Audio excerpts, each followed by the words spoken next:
अच्छा, कुछ चीज़ें हमने लास्ट वीक जो है चेंज की थी।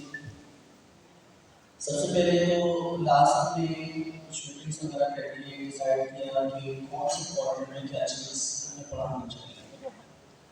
तो टिल 201 202 के अंदर हम सेंस कंटेंट नहीं पढ़ा रहे हैं, लेकिन उसके अंदर थोड़ी सी चेंजेस हमने कर दी। चेंजेस बस ये आई है कि हमें इस वो क्वार्टर में चेंजेस सिर्फ क्या एजेंटिक है? एआई का पढ़ाएंगे और नेक्स्ट क्वार्टर में शायद क्लाउड की डिप्लॉयमेंट वगैरह जो भी होती है हाँ शुक्र अलग अलग कर दिया एक साथ कर दो तो मैं तो पागल हो जाता हो जाती मुझे इतने वही में पागल हो जाती हूँ।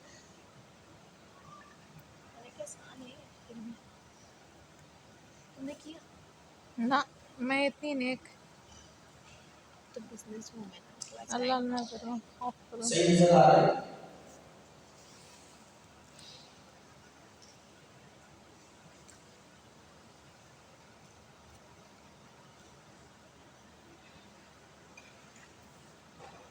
सस दिखाई नहीं दे रहा थे ब्लर है, ब्लर है।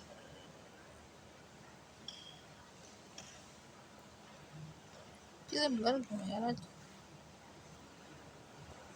सुनो, जो वीडियो मैं देख रही हूँ इनकी पिछले क्वार्टर की कंप्लीट करी, वो नहीं करूँ ओके दोस्तों, कर लो तो 201 और जो करी 202 वीडियोस होंगी आप लोग का कौन सा टॉपिक है? 201 है आप? 202 202 वाला है, ठीक है। 201 हम लोगों का है जिन्होंने सिर्फ पाइथन पढ़ी, और 202 लोगों का है जिन्होंने क्यूए वगैरह वो सारी चीजें पढ़ी। अच्छा, तो अब हमें चीजें जो कवर करनी है तकरीबन सेम, तो हमने सबसे पहले जो कवर किया था वो डाटा कवर किया। तो डाटा हमने कवर करना है। डाटा के अलावा क्या न्यू चेंजेस हमने करी हैं डाटा के अंदर?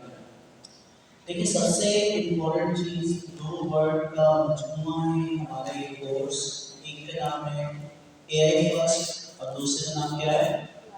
Cloud first. एआई फर्स्ट का मतलब है कि हम जो भी सॉल्यूशन बनाएंगे उसके अंदर एआई शामिल होगा।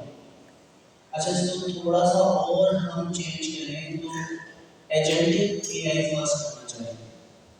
तो एजेंटिक एआई फर्स्ट का मतलब है हम जो भी सॉल्यूशन देंगे उसमें एजेंटिक एआई से सॉल्यूशन रहने वाला है, ना कि मशीन लर्निंग, डीप लर्निंग और जनरेटिव एआई जो ट्रांजिशन हमारे पास चीजें हैं। तो हम एजेंटिक एआई फर्स्ट सॉल्यूशन की तरफ मूव हो रहे हैं। सेकंड वाला जो वर्ड है वो है आपके पास क्लाउड फर्स्ट।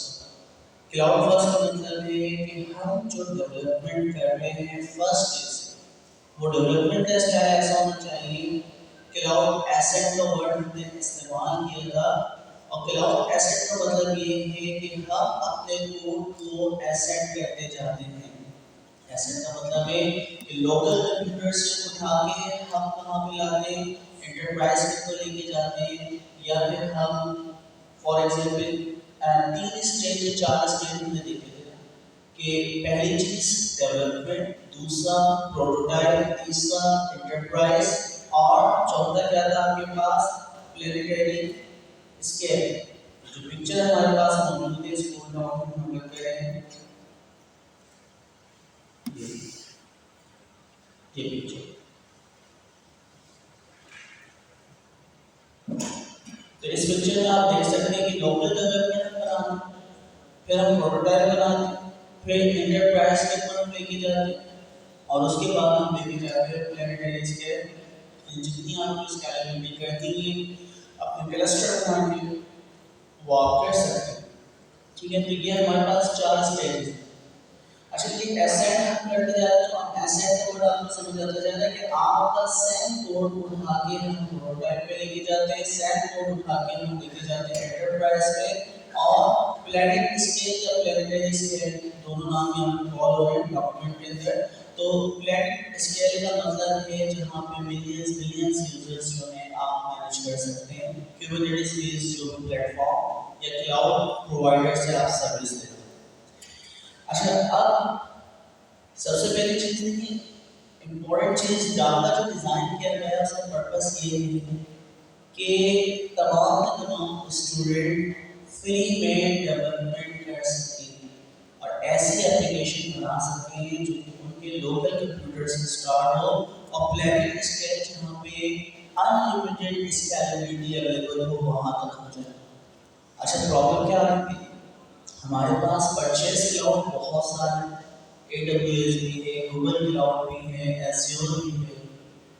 बट प्रॉब्लम क्या थी दोस्तों, कि हम जितनी भी ये सर्विसेज इस्तेमाल करते थे वो पेड थे, और पेड सर्विस या उनकी फ्री टायर्स अवेल करने के लिए हमें क्रेडिट कार्ड पहले चाहिए था।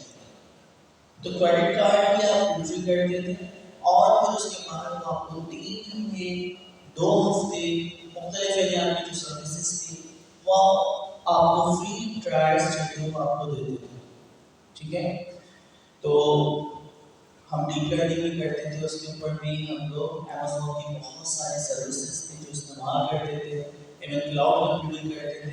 तो पाकिस्तानी स्टूडेंट्स की सबसे बड़ी प्रॉब्लम ये थी कि चाहे आपके यदि इस क्लास में मुश्किल से 10 लोग होंगे या 8 लोग होंगे जिनके पास क्रेडिट कार्ड्स हैं, डेबिट कार्ड तो सबके पास है। ठीक है, तो फिर वर्चुअल कार्ड्स वगैरह बनाना बहुत ही ज़्यादा मुश्किल होती। तो आपकी यानी क्लास के अंदर सिर्फ 5 लोग उसकी प्रैक्टिस कर पाते थे जिनके पास क्रेडिट कार्ड अवेलेबल हो जाता, और उसके बाद वो प्रैक्टिस कर पाते थे। ठीक है, यानी सर्विसेज आपकी जब वो आपको अलाउ करते। तो फिर एक प्लेटफॉर्म हगिंग फेस ऑलरेडी हम लोग इस्तेमाल करते हैं डेटा साइंस के अंदर बहुत पहले से। तो हगिंग फेस पे भी बहुत ज़्यादा कॉम्पिटिशन डीप लर्निंग और मशीन लर्निंग का मिशन जो उसके भी होती है। हगिंग फेस आपके पास एक ऐसा प्लेटफॉर्म है या एक कम्युनिटी है जिसके ऊपर कॉम्पिटिशन्स भी होते हैं AI बेस। AI की जितनी भी चीज़ें आ रही होती हैं, कोई भी इदारा लाइक मेडिकल में या किसी भी चीज़, जैसे आपके पास हगिंग फेस के अलावा भी हमारे पास है ना, जहाँ पर डेटा बहुत ज़्यादा होता है, क्या नाम है उसका? कैगल। कैगल में भी कॉम्पिटिशन्स हो रहा होता है। तो हगिंग फेस के ऊपर भी transformers based generative AI based बहुत सारे मॉडल्स मौजूद हैं, वहाँ पे भी कॉम्पिटिशन्स होते हैं, वहाँ पे भी अरेजर लीडर बोर्ड्स वगैरह बेस के ऊपर डिप्लॉय हो रहा है। तो आप अपना प्रोडक्ट बना के कम्युनिटी को दिखाना चाहते हैं, कम्युनिटी में एक साइमल्टेनियसली जो आपके यूजर्स आते हैं, तो एक वक्त में हमारे जो यूजर्स होते हैं 100 तक वो आपको देते हैं फ्री में, ना कोई क्रेडिट कार्ड डालना पड़ रहा है ना कुछ। तो आप क्या करेंगे, प्रोटोटाइप बनाने के लिए हगिंग फेस के ऊपर आप डिप्लॉयमेंट कर देंगे। और हगिंग फेस की क्या है, अच्छी खासियत ये है कि ये सर्वरलेस वाले जो कॉन्सेप्ट है। अच्छा, सर्वरलेस का मतलब क्या था दोस्तों? सर्वरलेस का मतलब ये होता है कि सर्वर तो अवेलेबल है, सर्वर एक ऐसा कंप्यूटर जो इंटरनेट से कनेक्ट हो जाता है और पूरी दुनिया उससे कनेक्ट होकर उसके ऊपर जो भी सर्विस आपने होस्ट की होती है वो यूज करती है, जो आप लोकल होस्ट सर्वर चला रहे हो। तो आप अपना सर्वर एक लोकल होस्ट आपके कंप्यूटर पे चले, जब आप उसको इंटरनेट के कंप्यूटर के साथ कनेक्ट करते हैं तो आप लोकल होस्ट को जैसे ही आप करते हैं जो IP एड्रेस आपका होता है, उस IP एड्रेस के ऊपर आपका लोकल होस्ट पूरी दुनिया के लिए अवेलेबल हो जाता है।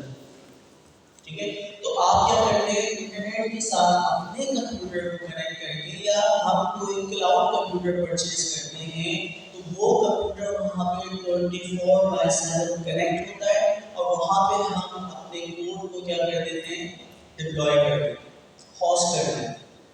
अच्छा, और भी हमारे पास बहुत सारे हैं, जैसे पाइथन एनीवेयर के नाम से भी हमारे पास सर्विस है। तो पाइथन एनीवेयर पे भी जाके आप अपने कोड को डिप्लॉय कर सकते हैं। मींस बेतहाशा हमारे पास फ्री प्लेटफॉर्म्स हैं जहाँ पे जाके हम अपने कोड को डिप्लॉय कर सकते हैं। मैन पर्पस में समझेंगे।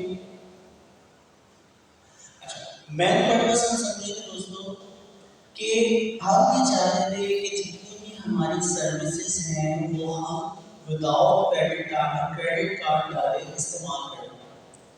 तो ऐसे हमें सर्विसेज जो मिली है, एक मैंने आपको बताया, एक तो हगिंग फेस जो सर ने डॉक्यूमेंटेशन कर दी, इसके अलावा पाइथन एनीवेयर में हमारे पास सर्विस मौजूद है, वहाँ पे भी आप चीज़ें डिप्लॉय कर सकते हैं। लेकिन हगिंग फेस ज़्यादा लाइक हमारे लिए क्यों अच्छी? तो क्या सिर्फ डिप्लॉयमेंट हमें करनी है? नहीं, हमें डिप्लॉयमेंट कर दी है ऐसे प्लेटफॉर्म पे जहाँ पे आपके सर्वरलेस कंटेनर मैनेजमेंट आ जाए। ये सर्वरलेस कंटेनर मैनेजमेंट क्या होती है? देखिए, सबसे पहले कॉन्सेप्ट आया आपके पास क्लाउड कंप्यूटिंग। क्लाउड कंप्यूटिंग का मतलब क्या है? देखिए, प्रॉब्लम सोचो, आपने अपने कंप्यूटर में डेवलपमेंट की, वो सिर्फ आपके कंप्यूटर में अवेलेबल है। आप किसी भी यूजर्स को अगर दिखाएंगे तो आप जूम पे या उस यूजर्स को अपने पास लाके अपने लैपटॉप पे अपना प्रोजेक्ट दिखा सकते हैं कि प्रोजेक्ट काम कैसे करेगा, कहाँ पे जाके आपने क्लिक करना है, कहाँ डबल क्लिक करना है, जो भी एप्लीकेशन आपने बनाई है। इस एप्लीकेशन को पूरी दुनिया के लिए हम अवेलेबल कर दें। तो अब हम क्या करें? तरीका नंबर 1 कि मैं अपने इस लोकल कंप्यूटर को ही सर्वर बना के इंटरनेट पे कनेक्ट करूं। पॉसिबल है। मेरा लैपटॉप जो है सर्वर बन सकता है और इंटरनेट से कनेक्ट होके मेरा इंटरनेट के साथ डालेंगे, आप इस्तेमाल कर सकते हैं।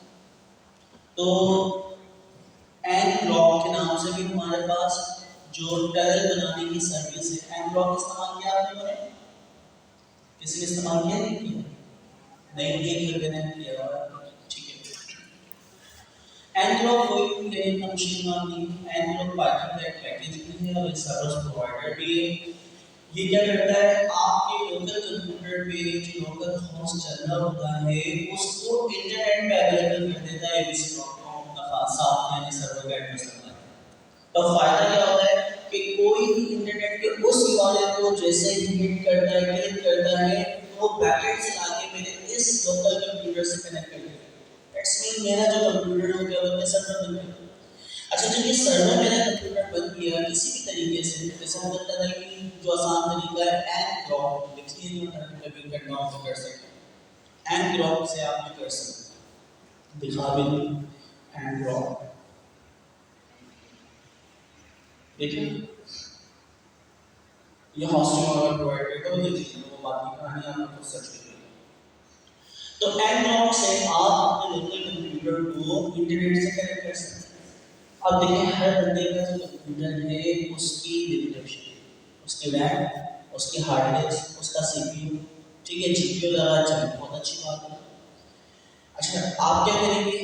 आपके यूआरएल के ऊपर आप यदि पे अगर टेस्टिंग करना चाहें, आपने एनलॉग से टर्न ऑन किया, उसके बाद सबको बोल दिया लॉगिन होके देखो, आपकी वेबसाइट पे एक साथ 300 लोग आ, तो पता चला कि जब तक 2 लोग एक साथ आएंगे आपकी सर्विस सही चलेगी, 3 लोग आए सर्विस सही चलेगी। साइमल्टेनियसली जो 10 यूजर्स आपके सिस्टम पे आ रहे हैं उस यूआरएल पे आपके कंप्यूटर पे, वो हैंडल।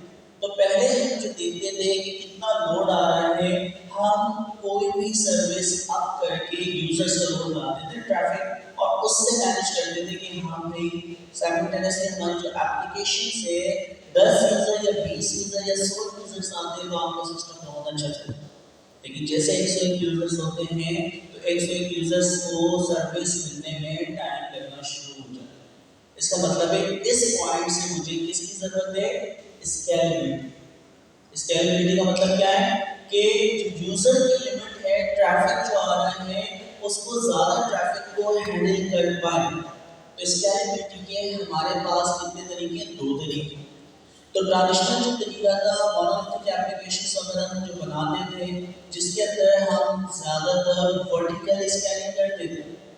वर्टिकल स्कैनिंग का मतलब क्या है? मुझे पता चला कि इस वक्त जो मेरा सिस्टम मौजूद है एनब्लॉक से टनल बना के मैं आपको सर्विस देता हूँ, तो साइमल्टेनियसली आपके जो यूजर्स है 100 user with in a second वो प्रोसेस कर सकता है बहुत आसानी से। लेकिन मुझे पता चला कि हम तो 300 स्टूडेंट्स और 300 स्टूडेंट्स हमारे यूजर्स अगर एक साथ आके मेरी सर्विस को इस्तेमाल करें तो मेरा सिस्टम सर्विस उस वक्त प्रोवाइड नहीं करे। बहुत सारे कस्टमर चल हो जाएंगे, छोड़ के चले जाएंगे और हम कभी भी नहीं चाहेंगे कि हमारा कस्टमर हमें छोड़ के जाए, बिजनेस में लॉस हो जाए। पता नहीं कौन सा यूजर कितना इंपॉर्टेंट। 299 यूजर से विजिट करके आए थे, एक यूजर ऐसा था जो बहुत बड़ा बिजनेस मुझे देने वाला था। तो अगर 299 की वजह से वो अच्छा वाला यूजर मेरा चला गया, तो हम चाहते हैं जितने यूजर्स आ रहे हैं उनको एंटरटेन किया जाए।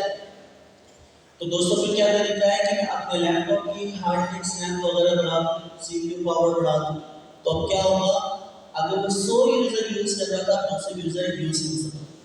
लेकिन जब मैंने अपने लोकल कंप्यूटर को एड ब्लॉक से टनल बना के इंटरनेट के साथ कनेक्ट करके इसको सर्वर बना के आपने सर्विस दी, तो प्रॉब्लम क्या आ रही है, इसकी सारी मैनेजमेंट, इसके अंदर फायरवॉल, सिक्योरिटी, साइबर सिक्योरिटी, जितनी चीजें हैं वो सारी मैनेजमेंट की जिम्मेदारी किसकी है, हमारी। सर्वर की थोड़ी, मेरे कंप्यूटर पे आना नहीं, वो तो टनल बना के सिर्फ क्या कर रहे हैं, रीडायरेक्ट कर, कि कोई भी उस URL के ऊपर क्लिक करता है तो मेरे कंप्यूटर पे गया, तो वो रीडायरेक्ट कर देता है। अब रीडायरेक्ट करने का नुकसान क्या है कि यूजर कोई भी आ रहा है और किसी भी प्रोटोकॉल है HTTPS, तो HTTPS प्रोटोकॉल से वो आ जाता है, लेकिन आने के बाद वो वायरलेस डेटा क्या भेजा, तो सारे डेटा को, इनपुट डेटा की मैनेजमेंट, हैंडलिंग, वायरलेस है या नहीं है, फायरवॉल लगाने नहीं लगाने की सारी जिम्मेदारी किसकी है, मेरी। जो भी आपका ऑपरेशन, अपना ऑपरेशन का मतलब क्या है कि एप्लीकेशन डेवलप करने के बाद उसको ऑपरेशनल बना दिया जाए और इंटरनेट के जरिए कनेक्ट करके पूरी दुनिया के लिए होस्ट कर दिया जाए, अवेलेबल करवा दिया जाए। तो यहाँ तो प्रॉब्लम आ गई। अच्छा, फिर हम क्या करते थे यार कि हार्डवेयर, फिजिकल हार्डवेयर लेके रखना, इलेक्ट्रिसिटी देना, और पाकिस्तान में आपको पता है कि लाइट हमेशा जाती रहती है, तो हमने देखा है कि क्लाउड प्रोवाइडर है जो कि एक कंप्यूटर मेरे बिहाफ पे ऑन करके रखे, तो AWS हमें ये सर्विस दे रहा है। सबसे पहले AWS ने आप रेंट के ऊपर कंप्यूटर देना स्टार्ट, तो उन्होंने सेम यही कंप्यूटर की कॉन्फ़िगरेशन 24 घंटे में ऑन करके रख रहा था, उसकी सारी जिम्मेदारी मैं ले रहा था। Amazon क्लाउड ने कहा कि यही सेम कंप्यूटर जो आपकी कॉन्फ़िगरेशन में आपको दे देता है, 24/7 आप चले, तो वो एक वर्चुअल मशीन हमें बना के देता है जिसमें सेम यही कॉन्फ़िगरेशन M2 M4 जो भी आप इस्तेमाल करना चाह रहे हैं, उस हार्डवेयर स्टैक्स के साथ आपको सिस्टम को दे देता है। अब इलेक्ट्रिसिटी, फायरवॉल, जितनी जिम्मेदारियां कौन देखेगा, आपका AWS, ठीक है, Azure या आपके पास माइक्रोसॉफ्ट या फिर गूगल। अच्छा, फिर उसमें भी प्रॉब्लम, मशीन हमें वहां पे मिली, ठीक है, तो कुछ चीजें जो देखता है, लेकिन हर चीज का पैसे भी आप चार्ज करते हैं। क्या सिक्योरिटी फायरवॉल चाहिए, माउंट कर देता हूँ, उसके अलग से पैसे आपको, और भी अन्य चीजें यानी सेट करनी है, SSL सर्टिफिकेट वगैरह सेट करना, उसके आप पैसे दें। तो जितनी आपको सिक्योरिटी की चीजें चाहिए होती हैं, आप सब प्रोवाइडर को पे करते रहते हो, आपको देते हैं, ठीक है, फ्री में कुछ नहीं। अच्छा, अब प्रॉब्लम यहाँ पे क्या आएगी कि हमें, जो मैं अपना कंप्यूटर 24 घंटे ऑन करके रखता था, सिक्योरिटी खुद देख रहा था, ये बंद हो के अब मैं बिल्कुल फ्री हो गया। कंप्यूटर की मैनेजमेंट, फायरवॉल, फिजिकल मैनेजमेंट, सब कुछ अब उससे हट के वो क्लाउड के ऊपर हो रही है, मैं सिर्फ पैसे पे कर, तो टेंशन फ्री में हो गया था फिजिकल मैनेजमेंट से। लेकिन अभी भी फायरवॉल्स वगैरह के मैं पैसे दे रहा हूँ, सारी मैनेजमेंट जो है वो पैसे देने के ऊपर होगी, और फर्दर अगर टूल्स वगैरह लिखने को मैं खुद लिखूँ तो वो भी मैं लिख सकता हूँ।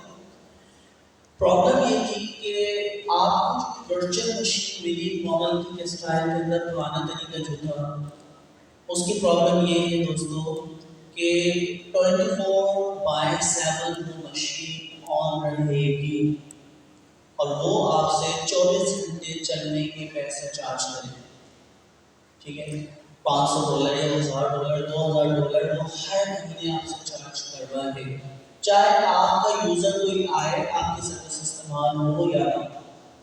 अच्छा, तो फिर एफिशिएंट वे क्या होना चाहिए कि आपका जो कंप्यूटर इंटरनेट के ऊपर या क्लाउड प्रोवाइडर में चल रहा है, ऐसी मैनेजमेंट हो कि जब मेरा कोई यूजर आए, कंप्यूटर को ऑन कर दो, पैसा वैसे बचाते हैं अपने बिल इलेक्ट्रिसिटी के, तो जब भी आपको कंप्यूटर इस्तेमाल करना होता है, आप कंप्यूटर को ऑन करते हैं, अपना काम करते हैं, जब आपने काम कर लिया तो कंप्यूटर को प्रॉपर क्या करते हैं, शट डाउन। तो घर पे भी तो यही करते हैं कि जब जरूरत होती है डेस्कटॉप कंप्यूटर को ऑन किया, अपना काम किया, जब काम कर लिया तो डेस्कटॉप कंप्यूटर को क्या करते हैं आप, शट डाउन। तो अब ये प्रोसेसिंग हम चाह रहे हैं एफिशिएंट वे में, कहाँ पे हो, क्लाउड। अब प्रॉब्लम ये है कि आपकी माइक्रो सर्विसेज वगैरह तो हर बात में आए, तो मोनोलिथिक एप्लीकेशन को ऑन करना, ऑफ करना, लॉट बैलेंसर हमने लगा दिया, उसके जरिए हो रहा है, उससे भी आपकी स्कैनिंग बढ़ गई थी। तो अब क्या करेंगे, ऐसा कोई ऑर्केस्ट्रेशन ही नहीं कि कंप्यूटर को ऑन करना ऑफ करना। आपके कंप्यूटर के लिए जब आपको जीपीयू वाला काम करवाना है तो जीपीयू वाला कंप्यूटर ऑन हो, और जब जीपीयू की जरूरत नहीं है तो सीपीयू वाला कंप्यूटर ऑन हो। यानी छोटी सी कोई प्रोसेसिंग करवानी है तो आप जो सबसे सस्ता कंप्यूटर वांट है, और अगर आपको हैवी प्रोसेसिंग करवानी है, जैसे मैं एक एग्जांपल देता हूँ, आपके पास फॉर एग्जांपल मोबाइल भी मौजूद है, आपके पास M4 लैपटॉप भी मौजूद है, आपके पास डेस्कटॉप मौजूद है जिसके अंदर ब्लैकबेरी जीपीयू लगा। अच्छा, अब छोटा सा काम है, सिर्फ आपको ईमेल चेक करनी है, तो 3 इतनी हैवी डिवाइसेस मौजूद है। सबसे सस्ता तरीका कौन सा ईमेल चेक करने का, किस पे, मोबाइल पे चेक करें। तो मुझे क्या जरूरत है, ब्लैकबेरी वाला कंप्यूटर ऑन करूँ, उसकी कितनी इलेक्ट्रिसिटी आपको कंज्यूम करेगा, जिसका बिल इलेक्ट्रिसिटी का कि इलेक्ट्रिक बहुत ज़्यादा आ रहा है। तो एफिशिएंट तरीका क्या है कि जिससे कम रिसोर्स इस्तेमाल हो, पैसे कम से कम हो। तो मुझे सिर्फ ईमेल चेक करनी है, तो मेरी रिक्वायरमेंट के मुताबिक मोबाइल का कंप्यूटर ऑन हो, उसके ऊपर प्रोसेस हो गया, आंसर आ जाए। और अगर मुझे उससे थोड़ा सा हैवी काम करवाना है तो मैं M4 पे आ जाऊँ, और सबसे हैवी काम करवाना है तो ब्लैकबेरी के ऊपर आ जाऊँ। तो ये एफिशिएंट ऑर्केस्ट्रेशन है। अब क्लाउड के ऊपर हमने बेतहाशा मशीन परचेज की, क्लस्टर को परचेज किया। क्लस्टर का मतलब है group of computers. Group of computers जो है वो मैंने कनेक्ट किए हैं, परचेज किए हैं।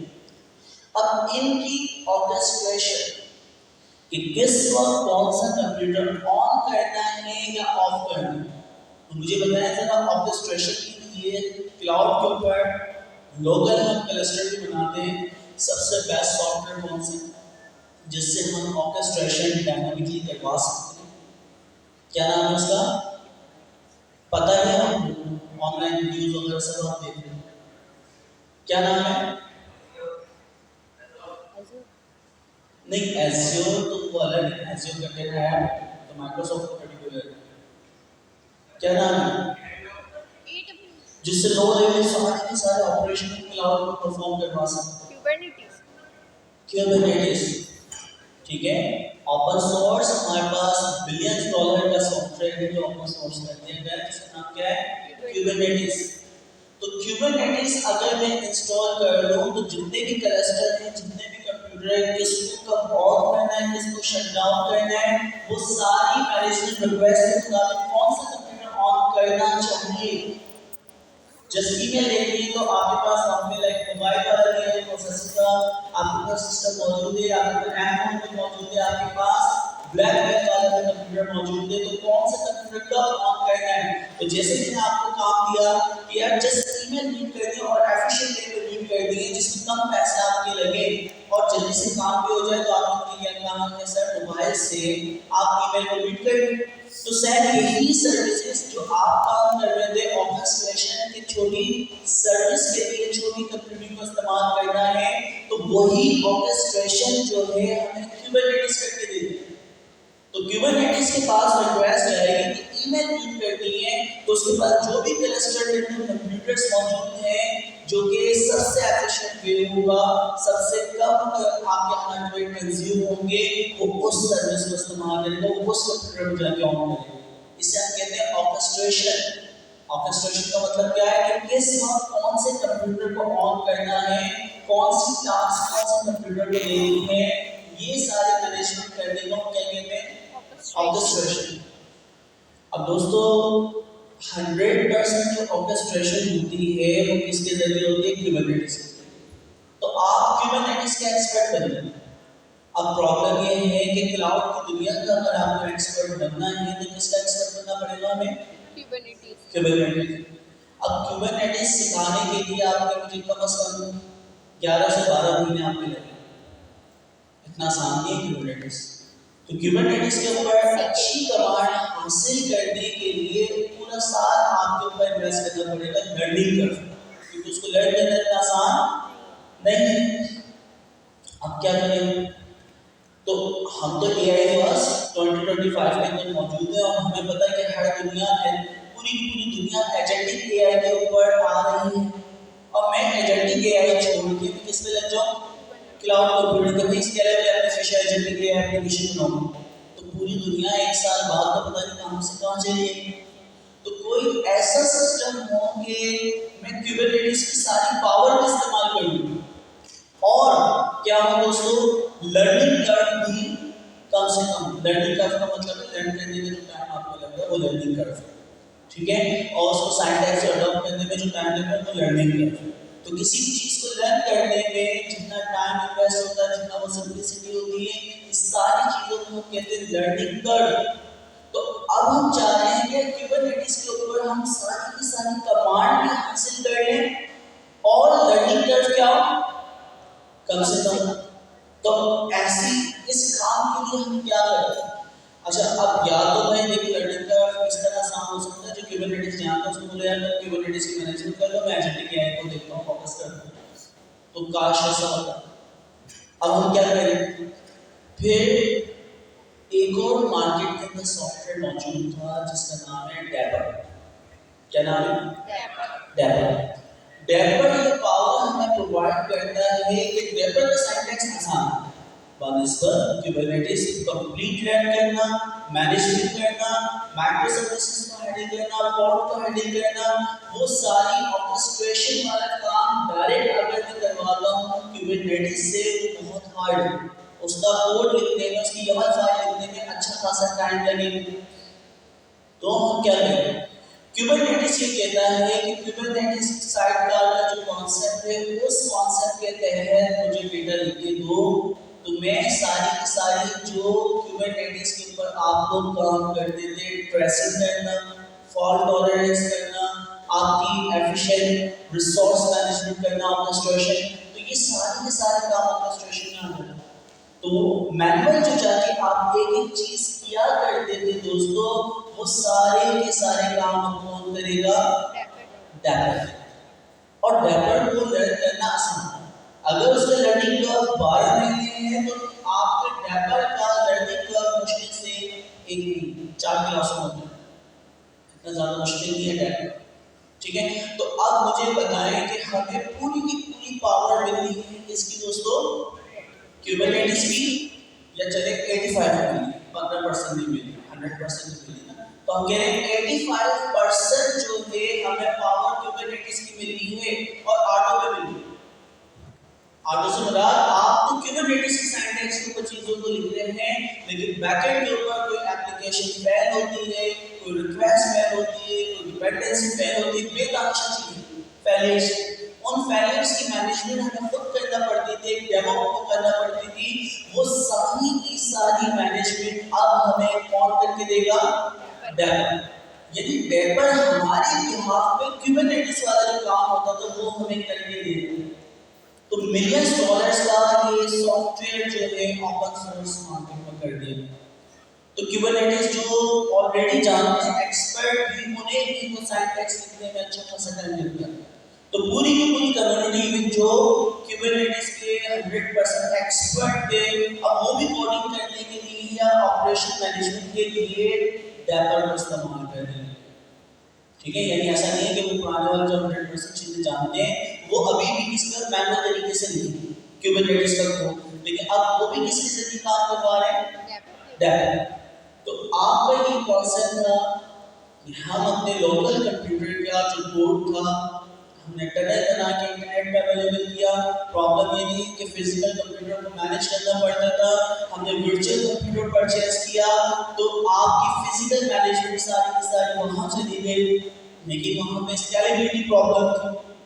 स्केलेबिलिटी प्रॉब्लम यानी ऑर्केस्ट्रेशन, कि जब जितनी जरूरत पड़े जब अपने कंप्यूटर आप बढ़ाते जाएं, परचेज करते थे अमेज़न से, और जब जरूरत नहीं थी सारे के सारे ऑर्केस्ट्रेशन सब कंप्यूटर को शट डाउन कर दो, तो ये सारी मैनेजमेंट कौन कर रहा है? क्यूबरनेटिस कर रहा है। और क्यूबरनेटिस को आसानी से करने के लिए, अगर उसका लर्निंग कर्व 1 साल का था तो उसको आसानी से सीखने के लिए हमने किसको अडॉप्ट किया? डेपर, ठीक है। तो ये चीजें आ गई। अब इन तमाम चीजों पे 2-3 चीजें और हैं।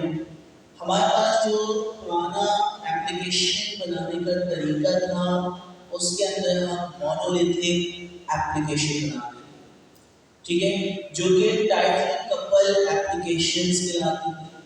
या इसका मतलब सिंपल अगर मोनोलिथिक का नाम जब भी सुने इसका मतलब ये है कि एक ही कंप्यूटर में सारी की सारी चीजें हों, डेटाबेस, बैकएंड, फ्रंट एंड, आपकी जितनी चीजें आपने डेवलपमेंट किए वो सारी की सारी एक कंप्यूटर में रख के आपके क्लाउड के ऊपर चले। इसको हम कहते थे मोनोलिथिक एप्लीकेशन आर्किटेक्चर। अच्छा, आप किसी को तो आदत है शुरू में जब आप डेवलपमेंट करते हो तो सारी चीजें आपकी डेटाबेस, आपका बैकएंड, आपका फ्रंट एंड, जब लैपटॉप पे काम करते हो सारी चीजें एक मशीन में होती हैं, तो आप ऐसे ही कोड उठा के कहाँ पे रख देते थे? क्लाउड के ऊपर।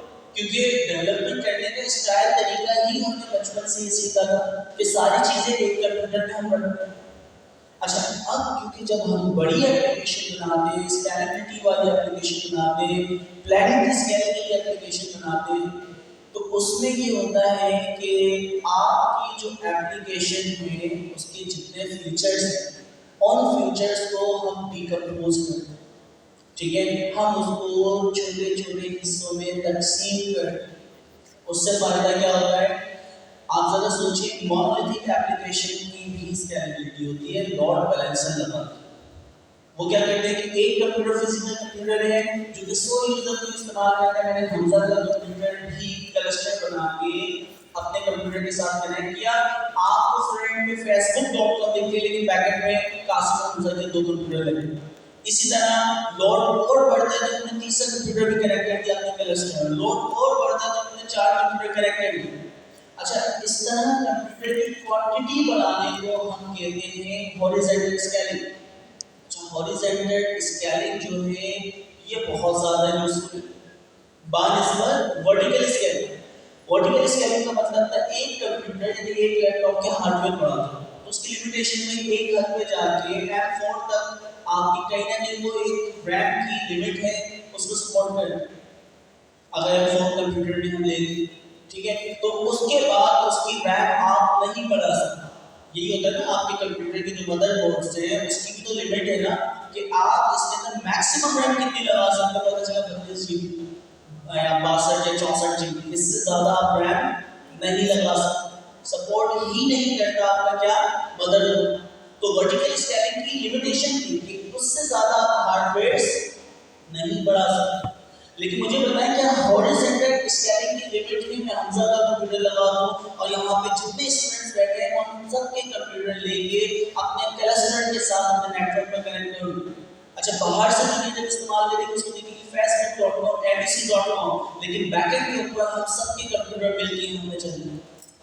तो 11 तरीका, यानी इसको हम कहते हैं हॉरिजॉन्टल स्केलिंग। अच्छा, हॉरिजॉन्टल स्केलिंग की सबसे ज़्यादा एफिशिएंट कि जितने यूजर्स बढ़ते जा रहे हैं अपने कंप्यूटर में आपसे रेंट पे ले लेके लगाता रहो और जिसका कंप्यूटर में इस्तेमाल करो उसको पैसे दे दो। तो ये हॉरिजॉन्टल स्केलिंग।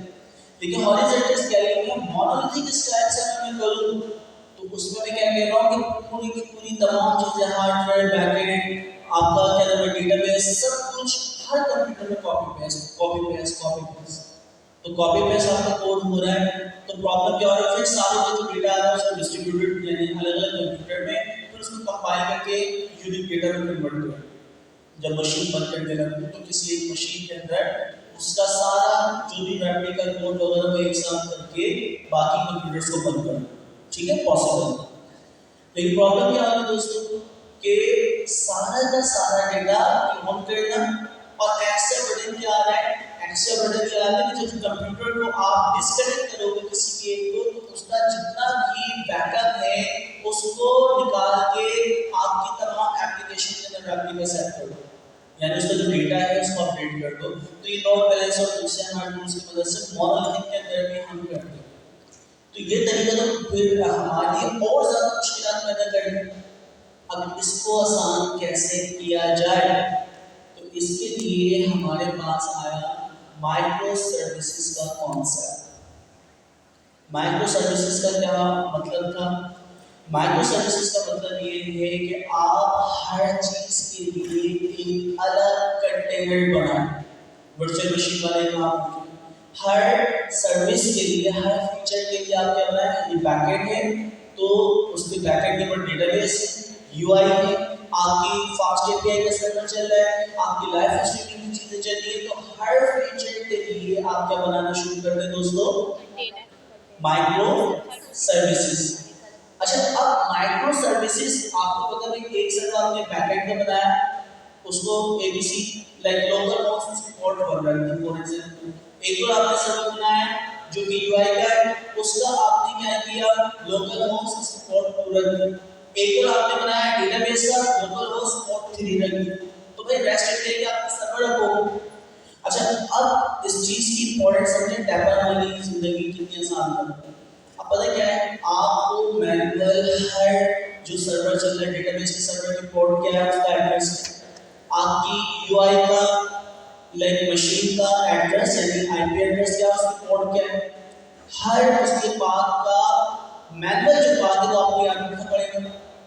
जब रिक्वेस्ट भेजेंगे, आपकी कोई भी यूआई के ऊपर आता है, उसे लॉगिन करना है, तो रिक्वेस्ट डेटाबेस में जाएगी यूजर नेम पासवर्ड की, वहां से वो डेटा लाएगी, उसे चेक करेगी, अगर यूजर नेम पासवर्ड मौजूद है तो फ्रंट एंड की एपीआई को या फ्रंट एंड का जो आपका कंटेनर है उसको बोलेगी हां भाई ये वैलिड यूजर नेम, ऐसे ही होता है। लेकिन प्रॉब्लम क्या है कि जब बैकएंड से लॉगिन करवाना है तो लॉगिन वाले फंक्शन यानी सर्वर पे जाए, बैकएंड से लाइव स्ट्रीमिंग करवाना है तो लाइव स्ट्रीमिंग का जो एचटीटीपी पोर्ट लाइन 3 पे चल रहा है, 5 पे चल रहा है, उस पे रिक्वेस्ट जाएगी। तो अगर उनके आईपी एड्रेसेस से मैं रिक्वेस्ट भेजूं तो दोस्तों मेरी कितना मुश्किल है काम है, हम कर लेंगे। तो माइक्रो सर्विसेज जब स्टार्ट हुई थी तो हम छोटे-छोटे सर्वर अप कर देते और हमारे पास वेस्ट एरिया से रिक्वेस्ट प्रोसेस करवाते, बन गया था माइक्रो सर्विसेज का कॉन्सेप्ट। तो हम उसको जो आपको रेस्ट एपीआई आती है, रिक्वेस्ट भेजना, रिस्पांस लाना, तो बैकएंड डेटाबेस की सर्वर पे भेजना हो तो पोर्ट 1, आपकी लाइव स्ट्रीमिंग पे भेजना हो तो पोर्ट 2, लोकल होस्ट की, तो उसकी मैनेजमेंट बहुत मुश्किल होती है। बार माइक्रो सर्विसेज के नाम होते हैं, जैसे कि बैकएंड है, फ्रंट एंड है, डेटाबेस है, लाइव स्ट्रीमिंग है, तो इनकी जो रिक्वेस्ट मुझे भेजनी हो तो मैं उनकी पोर्ट वगैरह याद ना रखूं, सिर्फ और सिर्फ मैं क्या करूं दोस्तों, सर्विस का नाम बता दूं कि ये रिक्वेस्ट कौन सी सर्विस के पास जाएगी, तो ये काम डेवलपर नहीं करते। डेवलपर कह रहा है कि आप मैनुअल तरीके से एक यूआरएल सेट ना करें, मैं सारा काम आपको ऑटो करके दे दूं, मुझे बता दो कि रिक्वेस्ट कौन सी माइक्रो सर्विस को भेजनी है।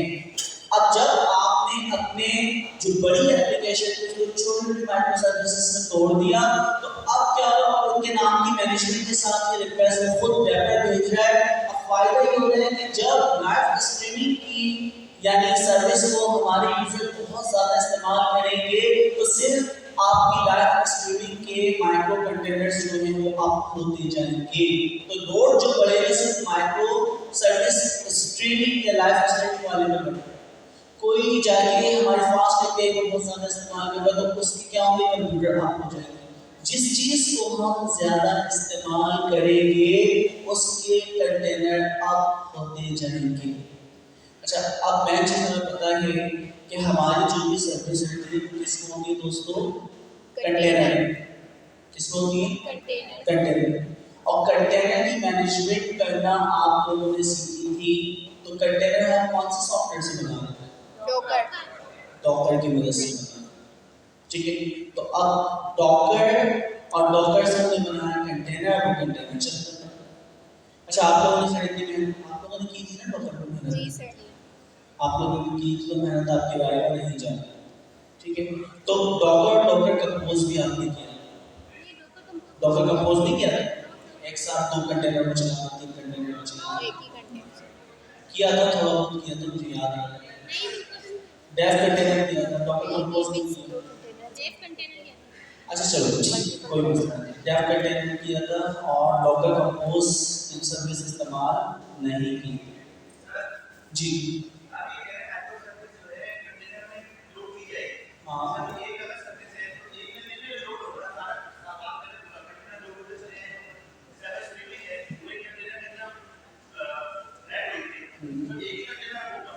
एक ही कंटेनर में होगा लेकिन वो दूसरी माइक्रो सर्विसेज के साथ भी होगा, जो दूसरी सर्विस होगी वो भी होगी। हमजा जरा इसके ऊपर आप कुछ बताते हो, मैं थोड़ा सा।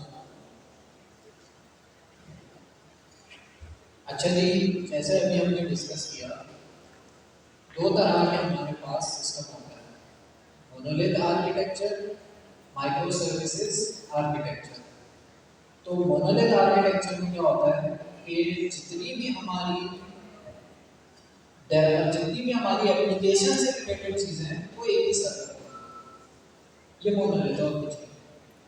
जैसे हमने फॉर एग्जांपल एक वेबसाइट बनाई है, वेबसाइट के अंदर क्या क्या चीजें हो सकती हैं, वेबसाइट का कोड होगा, इमेजेस का कोड होगा, उसके अलावा वेबसाइट के पीछे डेटा भी होगा, डेटा का भी कोड होगा। वो सारी चीजें कहाँ पर है, एक ही सिस्टम में, एक ही सर्वर पर। अच्छा, उससे नुकसान क्या होता था? नुकसान ये होता था कि जब ज्यादा यूजर आते थे तो हम क्या करते थे, उसी सर्वर को एक्सपेंड करते थे, और ज्यादा यूजर है उसी सर्वर को एक्सपेंड करते थे। अब मसला ये है कि उस सर्वर की कैपेसिटी है कि भाई वो एक हद तक स्केल हो सकता है, एक हद तक बड़ा हो सकता है। लेकिन और दूसरा प्रॉब्लम उसमें ये है कि भाई हो सकता है कि पूरी वेबसाइट सही चल रही है, सब चीजें सही चल रही है, एक फीचर जो है उस वेबसाइट का खराब हो गया। फॉर एग्जांपल ईमेल वाला फीचर जो है किसी वजह से खराब हो गया, आपका जो है ईमेल की सर्विस बंद हो गई। अब वो एक सर्विस डिस्टर्ब होने की वजह से आपका पूरा जो है सर्वर डाउन हो जाए। ये वाली चीज हमारे पास वर्डप्रेस में होती है। वर्डप्रेस का नाम सुना? जी सर जी। वर्डप्रेस जिन्होंने नहीं सुना, वो एक वेब डेवलपमेंट के लिए आपके पास उन्होंने प्लेटफॉर्म दिया है जिससे आप बहुत आराम से वेबसाइट बना सकते हैं। वर्डप्रेस जो है मोनोलिथ आर्किटेक्चर यूज करता है, जिसका मतलब ये है कि उसका डेटाबेस, फ्रंट एंड का कोड, सब चीजें तो एक ही जगह पर है। अगर आपने कभी उसे यूज किया हो, उसके कोड में आप एक भी लाइन गलत कर दे तो पूरा सर्वर, पूरी वेबसाइट डाउन, पूरा डेटाबेस डाउन, सब डाउन हो जाएगा, क्योंकि वो एक ही सर्वर पे सब चीजें, जरा सी गलती हुई पूरा सर्वर। मोनोलिथ आर्किटेक्चर से बना लिया, उसमें कुछ ड्रॉबैक है, ऐसा नहीं यूज नहीं होता, भी यूज होता है, इम्प्लीमेंट करना भी आसान है, एक ही सर्वर की टेंशन नहीं है ना, तो इम्प्लीमेंट करना भी बड़ा आसान है। लेकिन हम जब बड़ी एप्लीकेशंस बनाते हैं जिसके अंदर बहुत सारे फीचर्स हैं, ज़्यादा अच्छी अप्रोच ये है कि हम हर सर्विस को अलग अलग कंप्यूटर्स में चलाएं। सर्विस का क्या मतलब, मैंने एक वर्ड यूज किया यहाँ पे, हर सर्विस को अलग अलग कंटेनर्स, अलग अलग जगह पे चलाएं। फीचर, सर्विस का क्या मतलब हुआ? फीचर, फीचर्स हो गए हमारे पास, जैसे पेमेंट का एक फीचर हो गया, ऑर्डर करने का एक फीचर हो गया, ईमेल सेंड करने का एक फीचर हो गया, इसको मैं सर्विसेज कहता हूँ। तो हमने क्या किया, पूरी जो हमारी एप्लीकेशन है उसको माइक्रो सर्विसेज में तोड़ दिया, जिसका मतलब ये हुआ कि ईमेल के लिए मैं अलग उसका एक छोटा कंप्यूटर रखा। इसी तरह से ऑर्डर प्लेस वाली सर्विस है, इसी तरह से लॉगिन साइन अप वाली सर्विस है, इस तरह से पूरी वेबसाइट को मैंने टुकड़ों में तोड़ दिया। इससे फायदा क्या हुआ? इससे फायदा ये हुआ, हो सकता है मेरी वेबसाइट के अंदर बहुत सारे लोग साइन अप ज्यादा कर रहे हैं, या बहुत सारे लोग किसी एक प्रोडक्ट को बहुत ज्यादा विजिट कर रहे हैं, तो क्या मैं सारी सर्विसेज को स्केल करूंगा?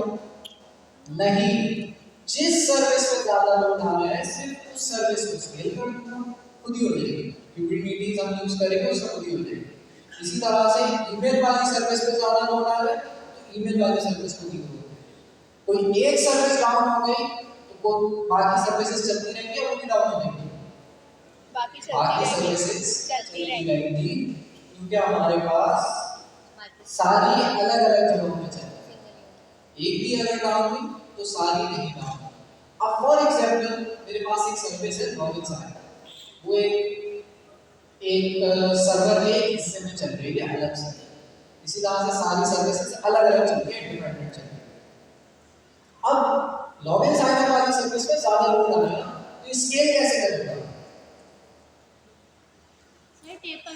हॉरिजॉन्टली स्केल करेगा, जिसका मतलब ये है कि जो हमारी सर्विस है कंटेनर के अंदर, तो क्या होगा भाई, एक और कंटेनर होगा। इसी तरह अच्छा दोनों में सेम कोड होगा, लॉगिन साइन अप के फीचर दोनों चल रहे हैं, लेकिन लोड ज्यादा है तो हमारा एक कंप्यूटर हैंडल नहीं कर पा रहा उसे, तो उससे क्या किया, दूसरा आप कर दिया, तो आप दो कंप्यूटर जो कि मेरी लॉगिन साइन अप वाली सर्विस को चला रहे हैं, और ज्यादा हो जाए वही चीज 3 में डिस्ट्रीब्यूट हो गई, 3 कंप्यूटर्स में डिस्ट्रीब्यूट हो गई, जिससे होगा ये कि हमारा लोड जो है वो डिस्ट्रीब्यूट हो जाएगा, हमारी जो एप्लीकेशन है वो चलती रहेगी।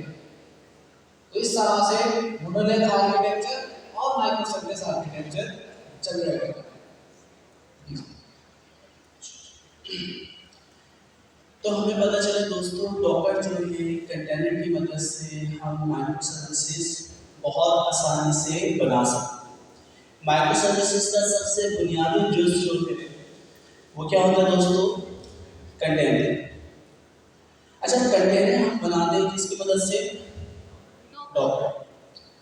आपने एक कंटेनर बनाया, 2 कंटेनर बनाया, 3 कंटेनर। तो जब हम डेवलपमेंट कर रहे होते हैं उस वक्त हम छोटे कंटेनर्स बना के डेवलपर की मदद से आपस में माइक्रो सर्विसेज कनेक्ट करते हैं। प्रॉब्लम क्या है? प्रॉब्लम ये है कि हम एक साथ 2 या 3 माइक्रो सर्विसेज को जो अप करते हैं उसका तरीका क्या होता है? किसी ने किया या नहीं किया? डॉकर की एक साथ 4 या 5 माइक्रो सर्विसेज हैं, हमें अप करनी है, तो किसकी मदद से करते हैं हम? डॉकर कंपोज की मदद से। ठीक है, डॉकर कंपोज की फाइल बनती है .yaml के नाम की, तो उसके जरिए हम क्या करते हैं? एक साथ 2 या 3 माइक्रो सर्विसेज को क्या करते हैं? अप करते हैं। अब प्रॉब्लम ये है कि डॉकर कंपोज का जो भी हम काम कर रहे हैं वो सिर्फ और सिर्फ आपके डेवलपमेंट टाइम इस्तेमाल होता है। फिर दोबारा रिपीट कर दूं, डॉकर कंपोज का जो भी हम काम करते थे वो सिर्फ और सिर्फ कब इस्तेमाल होगा? डेवलपमेंट। मीन्स हम इतनी मेहनत कर रहे हैं 4-5 माइक्रो सर्विसेज बना के आपस में कनेक्ट करना, उनको सिर्फ एक साथ ऑन करना, लेकिन सिर्फ और सिर्फ इस्तेमाल होगा डेवलपमेंट टाइम।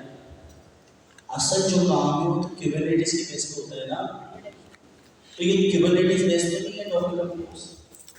तो फिर हमें ऐसा सिस्टम चाहिए था जिसके अंदर ये कंटेनर मैनेजमेंट डायरेक्टली कहाँ पे हो? क्यूबरनेटिस पे।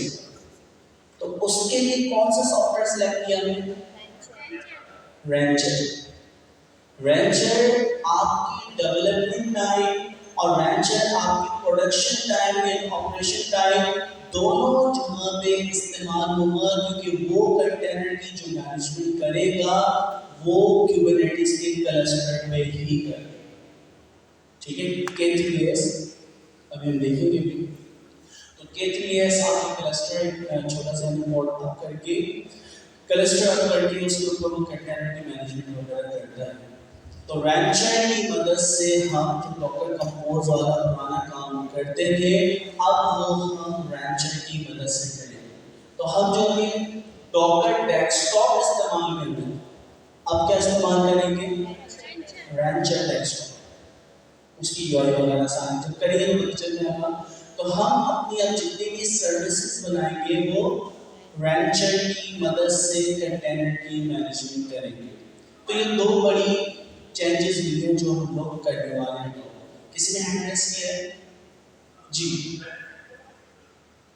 क्या चीज? सॉरी, डॉकर टू रैंचर के जाने के बेनिफिट्स था। ठीक है, देखिए डॉकर के जरिए मैनेजमेंट हो रही थी, माइक्रो सर्विसेज को अप करना, उनके कंटेनर की मैनेजमेंट करना वो डॉकर कंपोज के जरिए होता था लोकल डेवलपमेंट के ऊपर, लेकिन वो सिर्फ और सिर्फ डॉकर डेवलपमेंट में ही इस्तेमाल होता था। असल जो गेम था क्लाउड के ऊपर वो गेम क्यूबरनेटिस। तो क्यूबरनेटिस के ऊपर वो मैनेजमेंट जो है कंटेनर बना हुआ, फिर उसके लिए क्यूबरनेटिस की फाइल ही हमें लिखना पड़ता। तो हम चाह रहे हैं कंटेनर एक साथ अप हो, रेजिलियंस हो, सारी मैनेजमेंट हो, जो डेवलपर के जरिए भी हम कर रहे हैं। लेकिन ये डेवलपर तो बाद में चलेगा ना, तो कम्युनिकेशन वगैरह करवा रहे हैं, लेकिन उनके कंप्यूटर्स के इंफ्रास्ट्रक्चर को, कोड को चलाने के लिए भी जैसे क्यूबरनेटिस चाहिए, तो क्यूबरनेटिस को मैनेजमेंट के लिए देखो क्यूबरनेटिस डायरेक्ट इस्तेमाल नहीं होगा ना, क्यूबरनेटिस इंस्टॉल होगा। जैसे पाइथन इंस्टॉल होगा .py की फाइल बना के हम उसको चला पाएंगे।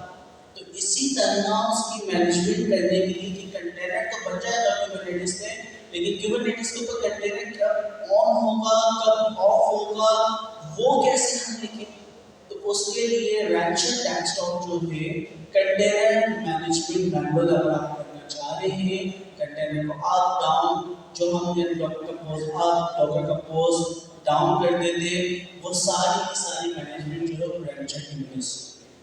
लर्निंग कर्व एक्चुअली रैंचर जो है ये बिल्कुल डॉकर कंपोज की तरह ही है, या डॉकर डेस्कटॉप जो हम इस्तेमाल करते हैं उसी तरह में, सिर्फ कंपनी का नाम चेंज है। पहले हम डॉकर इस्तेमाल कर रहे थे, डॉकर डेस्कटॉप, अब कंपनी कौन सी इस्तेमाल हो रही है? रैंचर डेस्कटॉप, ठीक है, ओपन सोर्स है।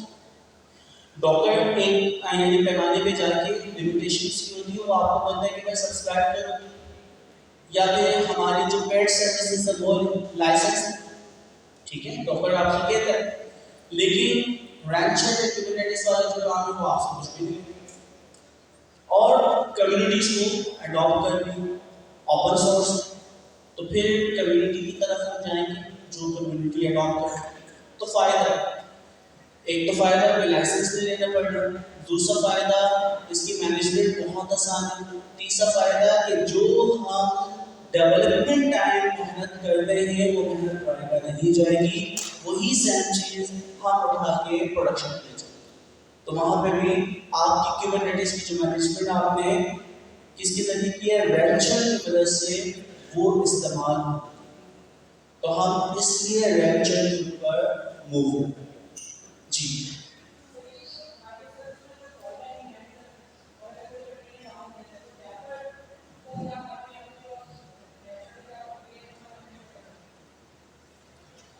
कोई माइक्रो कंटेनर अब यानी फेल हो जाता है किसी भी वजह से, ठीक है, तो डैपर क्या करना? देखिए डैपर जो है वो ट्रेसिंग ऑर्केस्ट्रेशन कुबरनेटिस के ऊपर जितने भी ऑपरेशन चल रहे हैं वो मैनेज कौन कर रहा है? डैपर। माइक्रो सर्विसेज की कम्युनिकेशंस वगैरह, ट्रेसिंग वगैरह, मॉनिटरिंग वगैरह, ये सारी चीजें माइक्रो सर्विसेज से कौन मैनेज कर रहा है? डैपर। तो आपकी एक सर्विस है फॉर एग्जांपल लॉगिन, ठीक है, अब मैं जब लॉगिन का कंटेनर यूआई अप करता हूं तो लॉगिन के लिए मुझे बैकएंड के ऊपर डेटाबेस का एक्सेस भी चाहिए, है ना। ये लॉगिन डायरेक्टली इंडिविजुअल सर्विस खुद से कुछ नहीं है, ये डिपेंडेंट है डेटाबेस के ऊपर। लॉगिन का यूजर आपकी दो सर्विसेज आप हैं, तो पहली सर्विस आपकी अप होना चाहिए डेटाबेस वाली, और फिर दूसरी सर्विस लॉगिन की अप होगी, तो दो सर्विस अप होंगी। अच्छा, अब किसी भी वजह से आपकी बैकएंड वाली जो सर्विस है डेटाबेस वाली वो अप हुई, तो डेफिनेशन क्या है? पुराना वाला तरीका जो था जो मैनुअल हम मैनेज करते हैं, तो उसमें वो आपको हमें पता ही नहीं, हम रिक्वेस्ट भेजेंगे, जब रिक्वेस्ट फेल होगी तो पता चलेगा कि यार ये सर्विस नहीं चली। लेकिन जब हम डेपर की मदद से काम करते हैं डिपेंड्स ऑन, तो डिपेंड्स ऑन पे हम सर्विस का नाम बता देते हैं जिसके ऊपर हमारी सर्विस डिपेंड करती है। तो वो क्या करेगा? आपकी यूआई की सर्विस उस वक्त तक अप नहीं करेगा जब तक कि कौन सी सर्विस अप ना हो जाए? डेटाबेस वाली। तो उसने डेटाबेस वाली सर्विस को अप किया, फेल हो गई किसी की वजह से, फिर उसने दोबारा कोशिश करी, दोबारा फेल हो गई, तो आपने रीट्राइस का उसमें मैकेनिज्म होता है, और आपने उसको मेंशन किया कि यार आपने 4 दफा या 5 दफा या 100 दफा ट्राई किया, तो वो 4 दफा 5 दफा ट्राई करेगा। अगर उस 4 या 5 दफा में अप हो जाती है तो दूसरी सर्विस अप होगी, अदरवाइज वो आपको एरर रेस कर देगा कि ये बहुत बड़ा कोई बग है, आप इसको सॉल्व करो। और अगर किसी भी छोटी मोटी प्रॉब्लम की वजह से डाउन हो जाती है, नहीं होती, और दूसरी ट्राई के अंदर आप हो जाए, जैसे आप लोग अपने कंप्यूटर में करते कोई सॉफ्टवेयर चला रहे, फर्स्ट टाइम चला, दोबारा चलाते कमांड चल जाती है, तो 3 4 5 ट्राइस में करते, तो टैपर जो ही आएगा। और भी बहुत सारे काम करते हैं, ये एक एग्जांपल दिए, इसे हम कहते हैं फॉल्ट टॉलरेंस। तो फॉल्ट टॉलरेंस का मतलब क्या होता है दोस्तों? कोई भी प्रॉब्लम आ जाए। अच्छा, तो ये चीजें हमें पता चल गई, तो अब हम जो चीजें अडॉप्ट कर रहे हैं, क्लाउड फर्स्ट, एआई फर्स्ट। अच्छा, और यहाँ पे डाटा के अंदर हम पाइथन के जरिए कर रहे हैं, तो इसको हम कह सकते हैं पाइथन फर्स्ट। तो पाइथन फर्स्ट भी है, एआई फर्स्ट भी है, और क्या है दोस्तों? Cloud first. इन तीनों की कॉम्बिनेशन के साथ हम काम कर रहे हैं। अच्छा सर, जैसे 2 वर्ड इस्तेमाल कर रहे हैं, AI first and cloud first, ठीक है। मैं यहाँ पे पाइथन फर्स्ट भी लगा रहा हूँ क्योंकि हम पाइथन के अप्रोच को इस्तेमाल कर रहे हैं, तो पाइथन फर्स्ट भी वर्ड इस्तेमाल किया जा सकता है। लेकिन पाइथन का समय यहाँ पे एक प्रॉब्लम हो जाएगी कि हर चीज पाइथन का सॉल्यूशन होना चाहिए। डेपर भी पाइथन में ठीक है भी अवेलेबल है, क्यूबरनेटिस भी पाइथन है, क्यूबरनेटिस का तो पूरा सिंटैक्स है अवेलेबल, तो वो पाइथन में कैसे करें? ठीक है, तो AI first and cloud first, किसी ने कुछ कहा था? ये अलग अलग माइक्रो कंटेनर, उसको आप सर्वर के कंटेनर कॉस्ट इफेक्टिव है बिल्कुल। नहीं सर्वर नहीं, देखो एक होता है आपका नॉट, एक होती है पोर्ट, ठीक है, दो वर्ड है। अभी हम देखेंगे भी कि कितनी सर्विसेज, बल्कि ऑनलाइन क्लास में आ सकते हैं, ठीक है। तो उसमें हमने तस्करा किया था कि इस वक्त 5000 नोड या 7000 नोड्स जो है वो चला रहे हैं ओपन एआई, ठीक है। तो नोड्स का मतलब होता है सर्वर्स कंप्यूटर्स, नोड्स का मतलब क्या है? सर्वर के लिए या कंप्यूटर्स के लिए, ठीक है। तो मैं कहता हूँ कि क्लाउड के ऊपर हमारी 50 नोड्स चलती है, इसका मतलब है 50 कंप्यूटर परचेज किए हैं। अच्छा, फिर हम कहते हैं उसके अंदर हर कंप्यूटर के अंदर, आप इंडिविजुअल कंप्यूटर की बात करें, उसके अंदर हमारे 50 कोड या 100 कोड्स चले, पीओडी, ठीक है। एनओडी नॉट का मतलब कंप्यूटर, पीओडी कोड्स का मतलब होता है माइक्रो सर्विस, या उस कोड के अंदर एक या दो कंटेनर चल सकते हैं। तो हमारे पास जो कंटेनर वाला कॉन्सेप्ट चल रहा है ना दोस्तों, एक कोड होती है और उस कोड में दो कंटेनर चल रहे हैं। तो आपके पास नॉट एक सर्वर के लो, एक इजाफी कंप्यूटर, और उस कंप्यूटर के अंदर पैरेलल जो आपके लाइक वो ऑपरेशन चल रहे हैं, माइक्रो सर्विसेज चल रही है, वो किसमें चल रही है? पोर्ट के अंदर, पीओडी। तो पीओडी से आपकी माइक्रो सर्विसेज सब, तो माइक्रो सर्विसेज यानी कंटेनर। कंटेनर का मतलब सर्वर नहीं है, कंटेनर का मतलब क्या है? इंडिविजुअल फीचर को अलग से हम लोड करें ताकि कम से कम लोड आपका है ऑपरेशन। आप एक चीज नोट करें, मैंने एक कंप्यूटर, एक एप्लीकेशन बनाई, उस एप्लीकेशन में डेटाबेस भी है, फ्रंट एंड भी है, टेंसरफ्लो भी है, पता नहीं कौन कौन से सॉफ्टवेयर इंस्टॉल किए। अब मैं जब भी इस कंप्यूटर को ऑन करूंगा सारी चीजें इंस्टॉल होंगी और सारी चीजें उसमें लोड होंगी, और उसके बाद जो मेरा छोटा सा ऑपरेशन है कि आप एक डेटा प्रेडिक्ट करें, वो प्रेडिक्ट हो जाएगा। तो अगर मैं सारी चीजें एक साथ एक कंप्यूटर में या माइक्रो कंटेनर में रखूंगा तो कंप्यूटर को ऑन होने में भी टाइम ज्यादा लगेगा। अब इसको बना दो light weight micro service, micro service के अंदर सिर्फ मॉडल को लोड करना, तो कंप्यूटर ऑन होते ही बेतहाशा चीजें इंस्टॉल ना करो, सिर्फ मॉडल लोड करो, तो अब क्या होगा? फास्ट होगा, तो कॉस्ट एफिशिएंट, कंप्यूटिंग कम से कम इस्तेमाल होगा, उसकी इंस्टॉलेशन वगैरह सब चीजें जो है वो बहुत फास्ट होती है। नहीं, यही तो इसका फायदा है। डेपर जो है, अगर आपकी एक पोर्ट बैठती है तो दूसरी पोर्ट को ऑन कर देगा, और सर्वर उसे आपके नोड, तो अगर एक नोड खराब होती, एक कंप्यूटर एक नोड खराब होती तो दूसरी नोड को शिफ्ट कर देगा। बिल्कुल ऑटोमेटिक क्यूबरनेटिस जो आपको सर्वलेस मैनेजमेंट करना है वो ऑटोमेटिक नए कंप्यूटर पे चलेगा, ठीक है। तो वो सर्वर आपका डाउन नहीं होने देगा।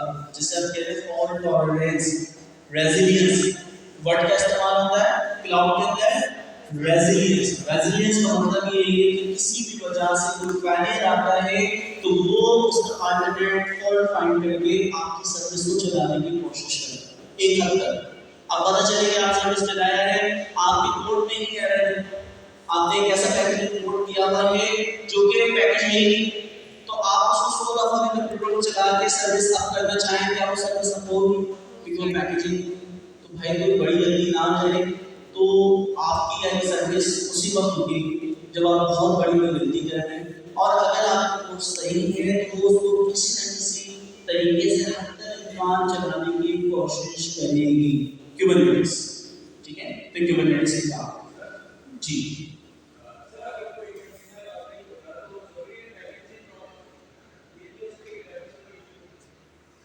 कोई कंटेनर आप नहीं होता तो आपके डेपर से प्रॉब्लम हो सकती है।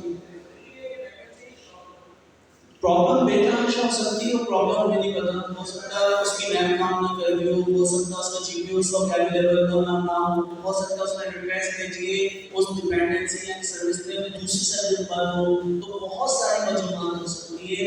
उन बहुत सारी वजूहात को हैंडल करने के लिए डेवलपर, वरना वो बहुत सारे सोल मसले मसाइल हो सकते थे कि पैकेट की सर्विस ना चलती हो, रिक्वेस्ट ना आ रहा हो, रिस्पांस का स्टेटस नहीं आ रहा हो, तो वो सारी चीजें मैनुअल हमें मैनेज करना पड़ती थी। डेवलपर कहने के मतलब नहीं है कंप्यूटर इस्तेमाल किया, ठीक है, वरना ये पहले मैनुअल कैपेबिलिटीज डेवलप बनते थे, ऑपरेशन साइड का काम करते थे, ये सारे काम मैनुअल हमें करना पड़ते थे।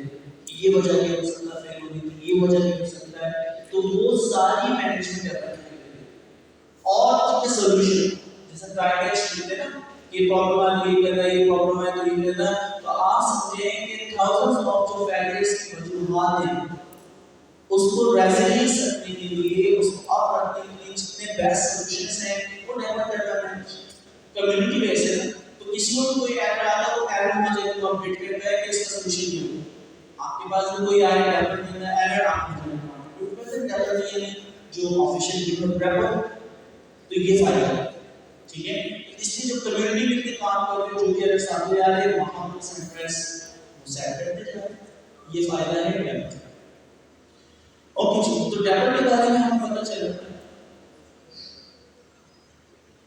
अच्छा, अब हम देखते हैं कुछ चीज एक दफा गो थ्रू करते हैं डाटा को और फिर हमें फास्ट ट्रैक पे हमारे पोजीशन 4 से 5 मिनट में अपने एजेंसी के हम जल्दी से कवर करें, फिर मैच और क्लाउड की तरफ हम बढ़ जाएं, ठीक है। इसके बाद एप्लीकेशन बना के हकीकी इसके ऊपर डिप्लॉय करें और दुनिया से इस्तेमाल करें।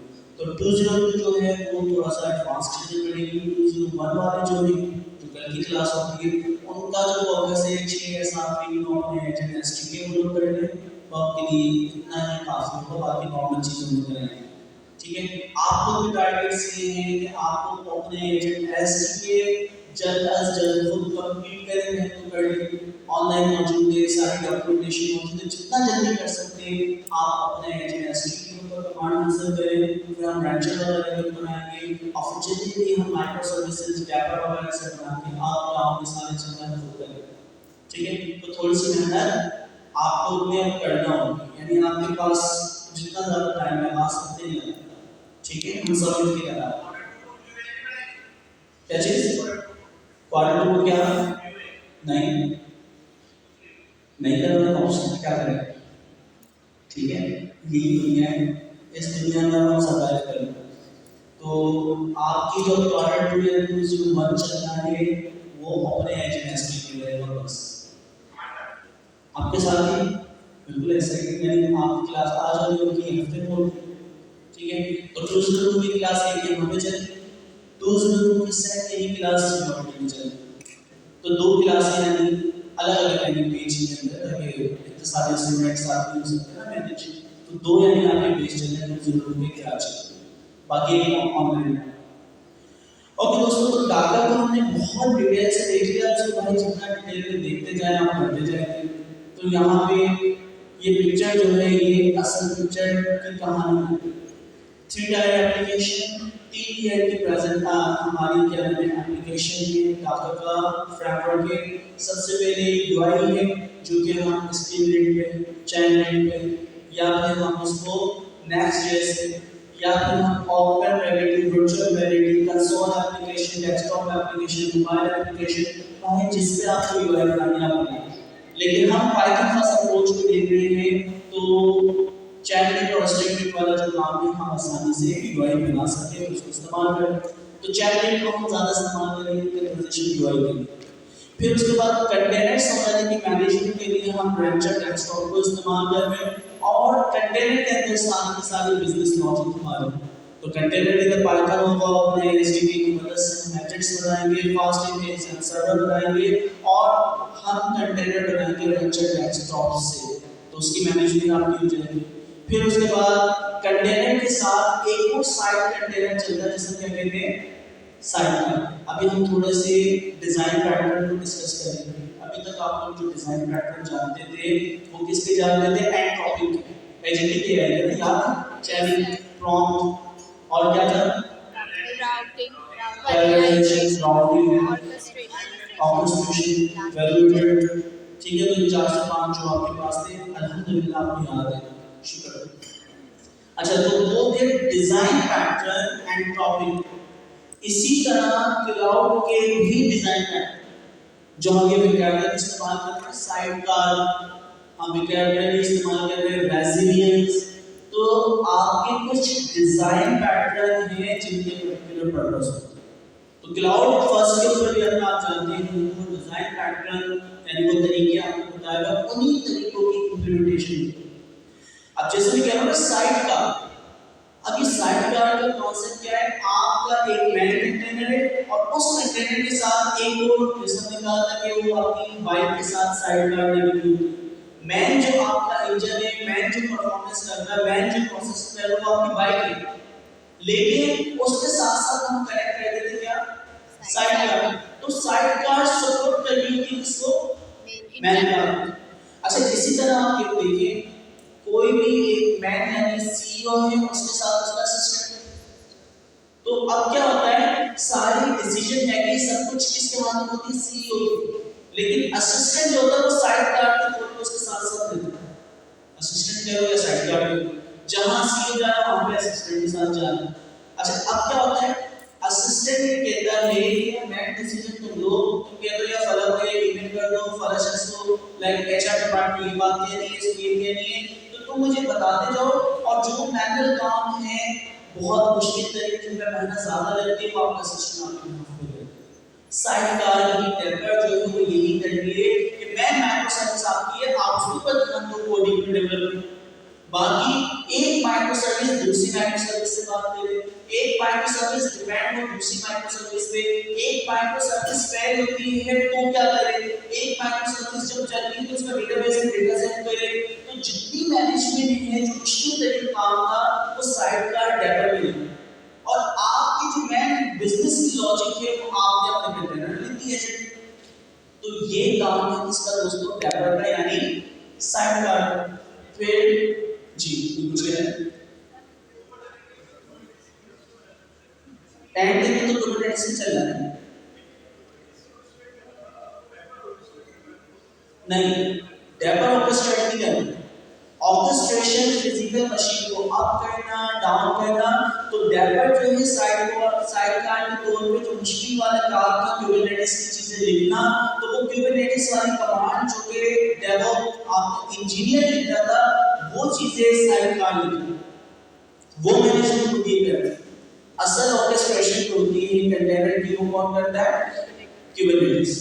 ठीक है, ऑर्केस्ट्रेशन कौन करता है, कुबरनेटिस। लेकिन वो फेल हो जाए, फॉल्ट टॉलरेंस हो, रिक्वेस्ट लेन हो जाए, उसके जो रूल्स हम लिखते थे अब वो कौन लिख रहा है, डेवलपर। तो डेवलपर आपको उसको मैनेज करना, मतलब मैनेज वाला काम ये बहुत लाइक हैजल वर्क होता है। अच्छा, अब हमारे पास दोस्तों नेक्स्ट चीज है A2A प्रोटोकॉल। इसको भी हमने बहुत डिटेल से डिस्कस किया था लास्ट क्लास में। तो हमने देखा था एक्टर बेस्ड, हम इसको आज डिस्कस भी करेंगे। एक्टर बेस्ड मॉडल है ये डिजाइन पैटर्न है सर, ठीक है, जो डिस्ट्रीब्यूटेड कंप्यूटिंग के लिए। अच्छा, इसमें दो इंपॉर्टेंट चीजें, डिस्ट्रीब्यूटेड कंप्यूटिंग और रिकरेंट कंप्यूटिंग। तो ये कॉन्सेप्ट जो था मैथमेटिक्स से यानी लाए थे, मॉडल बेस्ड आपका क्या था, एक्टर बेस्ड मॉडल, जिसको सही क्या है A2A agent to agent communication. इसके अंदर तीन चीजें बहुत इंपॉर्टेंट थी, यूजर, क्लाइंट और क्या था, रिमोट। याद है, यूजर इंसान, क्लाइंट वो एजेंट जिससे इंसान बात करेगा, और ये क्लाइंट एजेंट इतने सारे एजेंट जो दुनिया में मौजूद होंगे उनसे बात करेंगे, वाले कहलाते हैं रिमोट एजेंट। और हर एजेंट की जो इंफॉर्मेशन होती है वो किसके साथ होती है, साइड कार्ड नहीं, उसका एक पर्टिकुलर नाम है, कार्ड नाम है ना, एजेंट कार्ड। ठीक है, तो ये आपका A2A प्रोटोकॉल का अभी डिजाइन पैटर्न है, इंप्लीमेंटेशन इसके 100% है। तो हमारे पास A2A का क्या मौजूद है, डिजाइन पैटर्न। MCP याद है, यस सर, ये तो याद होना चाहिए। क्या था MCP, मॉडल कॉन्टेक्स्ट प्रोटोकॉल। अच्छी बात ये है OpenAI की अंदर MCP सपोर्ट आ गई पहले दिन, ठीक है। अब क्या है, एमसीपी प्रोटोकॉल जो आपके पास सर्वर की मैनेजमेंट है वो बहुत आसानी से आप हम ऑपरेटिंग एजेंट के साथ इंटीग्रेट कर सकते हैं। तो क्या चीज मेमोरी ये एमसीपी सर्वर तुम खुद बना रहे हैं। आपका एक कंटेनर होगा, उसके अंदर एमसीपी जो होगा ये ओपन सोर्स है, फ्री, ठीक है। तो अब सर्वर से माइंड आपको याद है कि कोई इंटरनेट के ऊपर सर्विस इस्तेमाल करना है। एमसीपी सर्वर आपके पास सॉफ्टवेयर है, जैसे आप इसको अप करते हैं तो बहुत सारे जनरल पर्पस सर्विसेज जो है वो ये कनेक्ट करते हैं। देखो हमने एक चीज सीखी थी टूल कॉलिंग, तो टूल कॉलिंग के लिए टूल का स्कीमा हमें लिखना पड़ता है। इन्होंने क्या किया, एक सर्वर बना दिया टूल की सर्विसेज प्रोवाइड करने के लिए, और उसके ऊपर जितने भी जनरल पर्पस टूल हैं, गूगल ड्राइव, गिटहब, क्या नाम है, जीरा और बेतहाशा हमारे पास सर्विसेज मौजूद हैं, उनके टूल्स का स्कीमा लेके एक सर्वर आप करें। अब क्या फायदा होगा, किसी भी एलएल या एजेंट को टूल इस्तेमाल करना है तो तमाम टूल्स की जो सर्विस मौजूद है उनका स्कीमा मौजूद होगा एमसीपी सर्वर के पास। उसके बाद रिक्वेस्ट भेजने के बाद इससे वैलिडेट तुम्हारे पास कोई टूल है, अगर टूल होता है टूल का स्कीमा इनपुट आउटपुट सारे कॉलिंग वगैरह करके एलएल या एजेंट को देता है और इसके बिहाफ का आंसर जनरेट करता है। लाइब्रेरी से उन्होंने अपना एक स्कीमा लिखने का तरीका बताया है, एक स्टैंडर्ड तरीका बताया। हम पहले टूल कॉलिंग के स्कीमा पे लिख रहे थे, अब हम पाइथन डॉक्स के जरिए क्या करते हैं, टूल्स लिख देते हैं, ठीक है। तो इन्होंने एक स्टैंडर्ड तरीका बना दिया जिसका टूल कनेक्ट करने का।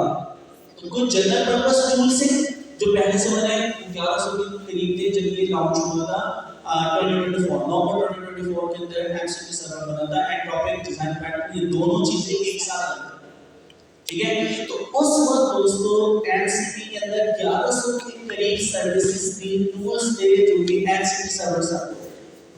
आप भी बना के अपने सर्वर्स के टूल्स जो हैं वो यहाँ पे कनेक्ट कर सकते हैं, ओपन सोर्स में कंट्रीब्यूट कर सकते हैं जी।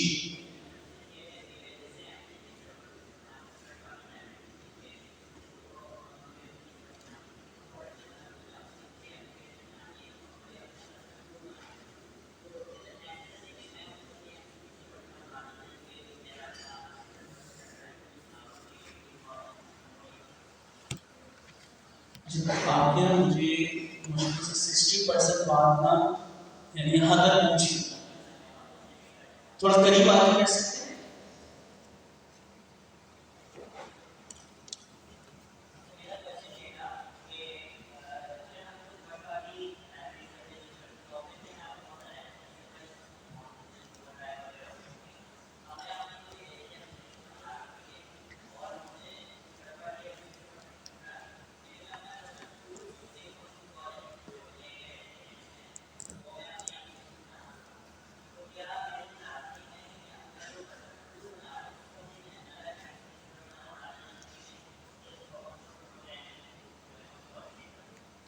अच्छा देखो कोई फर्ज नहीं, ठीक है।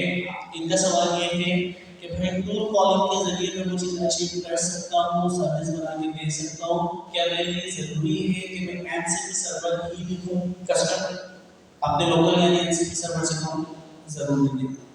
लेकिन स्टैंडर्ड कम्युनिटी जो इस्तेमाल कर रही है, कोई भी अपना टूल बना रहा अपना कस्टम भी, तो उसे एमसीपी के ऊपर बनाओ, उससे क्या फायदा होगा, उससे फायदा देखो आप स्कीमा लिख लो, ठीक है।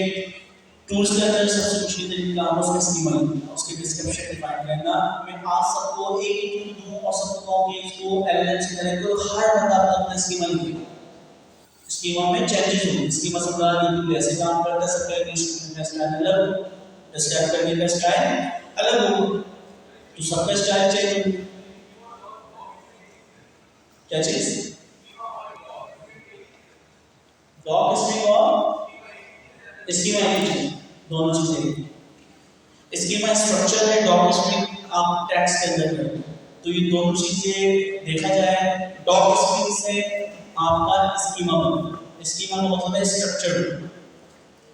अच्छा अब आपने क्या किया, अगर एमसीपी वाला नहीं बना दे तो हर बंदा अपना टूल्स बना रहा है, हर डिपार्टमेंट में टूल की डिस्क्रिप्शन अलग, लेकिन आपने सेंट्रलाइज्ड एमसीपी बना दिया तो अब क्या फायदा होगा, जिसको भी चेंजेस करनी है वो सर्वर आप पे पहुंच जाएगी, चेक करके स्कीमा आपने करनी, उसी स्कीमा को देखते हुए या तो उसको अपडेट कर दे या फिर उसी को एक्सेप्ट कर दे। तो अब क्या होगा, सेंट्रलाइज्ड सर्वर बन के सारे के सारे इस्तेमाल कर में और वो बेस्ट सोल्यूशन सामने आएगा।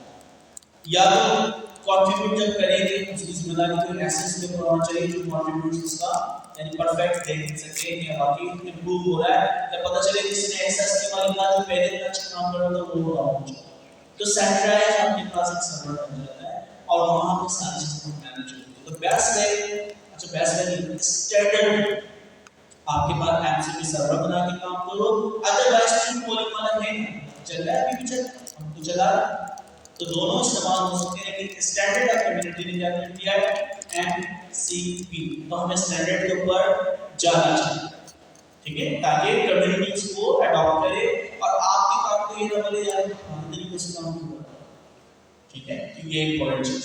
और किसी का सवाल आगे चलो। एंड आपके पास पता है, एमसीपी आपको पता है। अच्छा अब देखिए सारा जो काम है कुबरनेटिस का है, या तो 100% कुबरनेटिस की मैनेजमेंट आप खुद कर लो, डेपर आपके लिए कर रहे हैं, तो फिर हमें चाहिए कि डेपर जो चलता है वो साइड कार के डिजाइन पैटर्न पे चलता है, तो हमें कोई ऐसे सिस्टम चाहिए क्लाउड के ऊपर सर्विस कुबरनेटिस वाली जिसके ऊपर साइड कार सपोर्ट। असल जो काम है माइक्रो सर्विसेज का डेपर करना ना, और डेपर की सर्विस जब चलेगी जिसे हम कहते हैं कंटेनरलेस या आपका माइक्रो ये कहलाता है सर्वरलेस, ये क्या है सर्वरलेस कंटेनर जो हम इस्तेमाल कर रहे हैं एज़्योर कंटेनर है। तो हमें कोई ऐसा प्लेटफॉर्म चाहिए जहां पे साइड कार का डिजाइन पैटर्न इंप्लीमेंट हो, हमें क्लाउड के ऊपर ऐसा लाइक सिस्टम या इंस्टॉलेशन प्रोसेस चाहिए जिसके अंदर क्या सपोर्ट हो, साइड कार की जो सारी चीजें हमारी डिपेंड करती है इस पे साइड कार डेपर।